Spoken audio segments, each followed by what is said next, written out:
Hey everybody, it's Tuesday here in Cypress, Texas.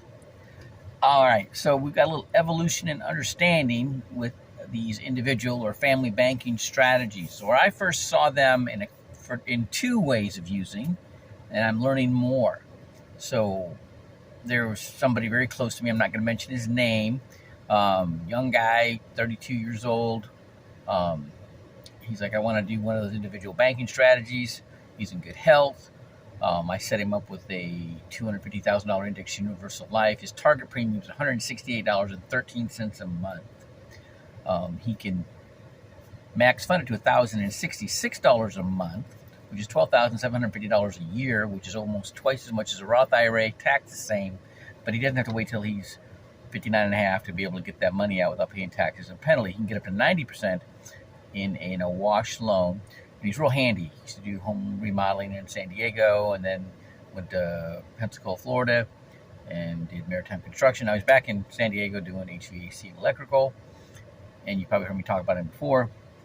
If he finds, we had this real talk last night, if he finds a sweet deal, a property in distress, they're getting divorced, they're in default, he can borrow from his policy, pay down payment and closing costs, fix it up, flip it, put the money back in his policy, and go look for another one. That's one way of using it. Okay, and then what I learned about with this new company is using the policy. So you're taking your policy, and it's a large enough policy, a large enough face amount where you can have enough contribution to it to cover your debt service. So whatever your premium is, so let's say $200 a month, okay, but you can max fund it to $2,000 a month, just hypothetically, right? You could borrow from your policy enough to pay for your mortgage, okay, and other debts, right? But every month you're putting that same amount back in, so it's really not accumulating interest, okay? It's a wash down anyways, right? But so the same dollars that are funding your bucket of money in your policy are also paying off your debt. You're getting double duty on your money. Okay.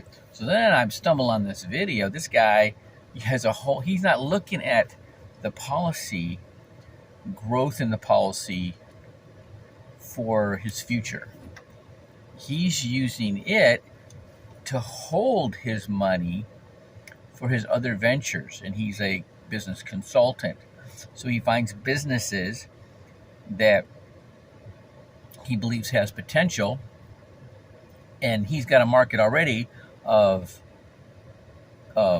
clients that could use their service. So immediately, so he gets 51% interest in the business, and then he markets that business to his existing clients.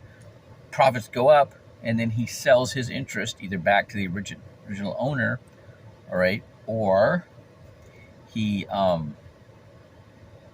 sells it to somebody else, but he's making that money and he's putting it back in his holding account, which is his policy, right, which gets tax advantages and protection from the market and more growth than you get in a bank CD or savings, right? And he's rotating that money. He's got tons of those policies. Okay, so those are basically three ways to utilize this strategy. Okay, and I'm gonna have to do this. I'm working on a PowerPoint and explaining everything. You know, how your taxes are affected, how your growth, how your products, your money's protected from the market volatility, and the tax advantages. And so I've got all that already together. We just have to put the rest of it in.